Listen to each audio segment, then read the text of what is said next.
Well, welcome to Retirement Talk, the show that gives you wealth strategies that actually work. My name's John Maxon. I'm here with Dan Benson, and today we're going to talk about how much risk you can afford to take depending on what your age is. Now, this is going to be a little bit different for everyone, Dan. I thought kind of a fun way of starting this was talking about when you're younger. That was a while ago for me.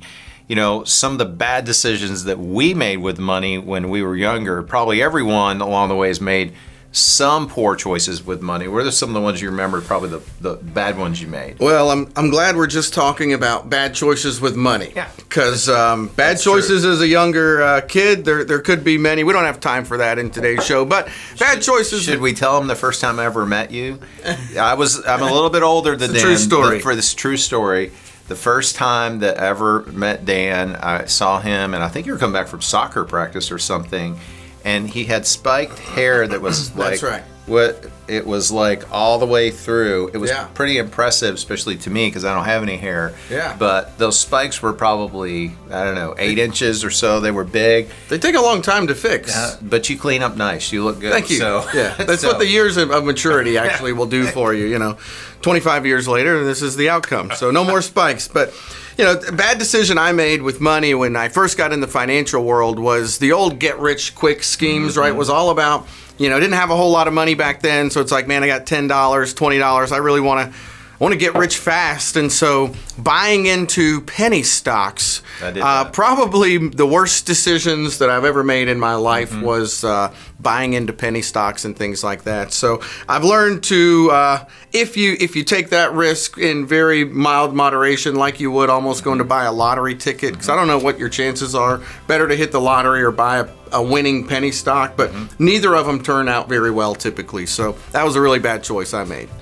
Yeah, I'd say for me, I had a couple of really unique business ideas when I was young, and none of them worked out.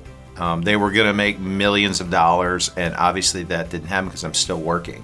Yeah. So, but I would say same. I did some penny stocks, and those worked out for about a day till they lost like 80% of what I invested. And so, so penny stocks, really bad businesses.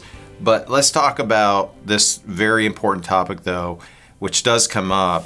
When you talk about age, though, and once you get a little bit more seasoned in life, and if you're saving money for retirement or you want to retire one day, how much risk should you take, and how is that typically dictated by age? Because there is a component there to consider.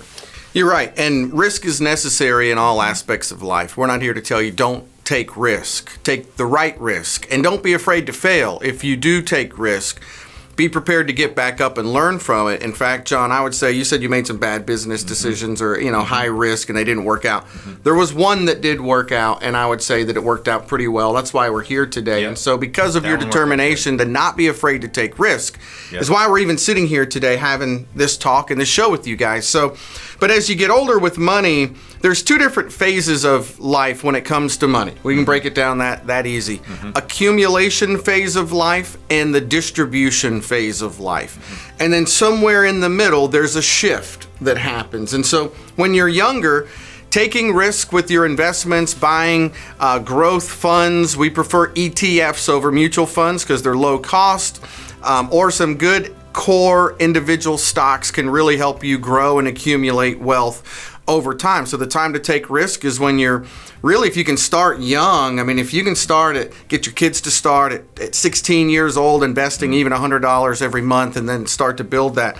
That risk and the return compounds the growth to put you in a position to maybe one day get to the point where retirement is just where you're living on your money and you're not having to go to work to provide the money. I would say retirement really begins the distribution phase. That's right. Although you and I both have teenagers, so I feel like we're kind of in an early distribution phase with our kids because they're taking our money. It's a different kind of distribution. It's a totally different kind of distribution. And you have a daughter, so that's, you're distributing more than I am. I got all boys. But how do you determine the best types of investments for each age? I think it is really important when you talk about growth, especially when we're in markets like we're in right now.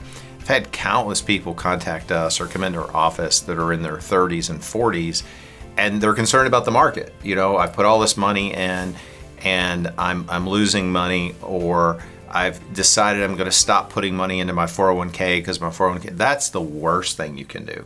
The amount of value that you're buying when the market is down and we're in volatility like we're seeing right now.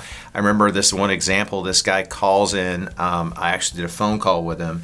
He was 46 years old, and he said, all this volatility has caused me to take my 401k. I sold everything and put it in cash 2 days ago.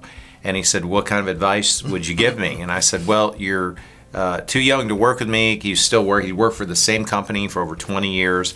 I said, you can't roll your money over right now to an outside professional. I said, the best advice I can give you is to go back into your 401k and the funds that you sold, buy them back and continue to put money in.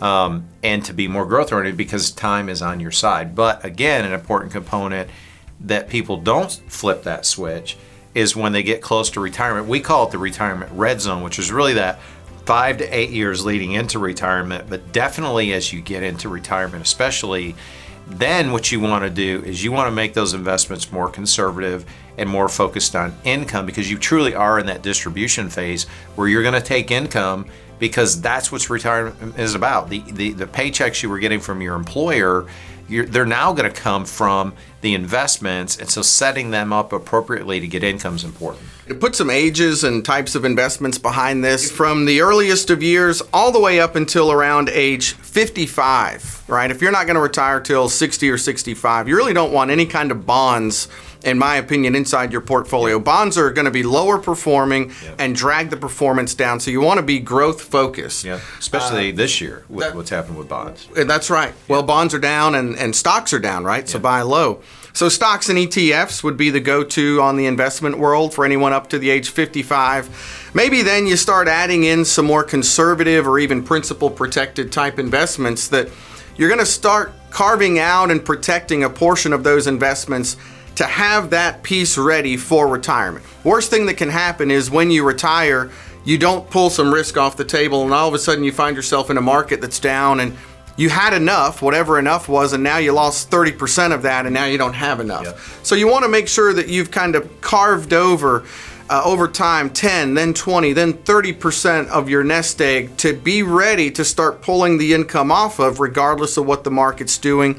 And then I'd say in the retirement years, if you want to have anywhere from 80% growth if you have a really heavy risk palette to 20% conservative, and then we go all the way down to 40% growth, 60% conservative in more principal protected things. Most families we work with, John, that are 65 to 75 probably fall in a 60-40, 60 growth, 40 conservative, or even 50-50. That would be the range that I would probably look for. And again, on the growth side, stocks and ETFs, and on the conservative side, bonds and principal protected accounts, CDs, annuities, things of that nature to look into. So thanks for watching our show here today, and we hope you enjoyed it. Don't forget to hit the subscribe button. Check us out at retirementtalk.com.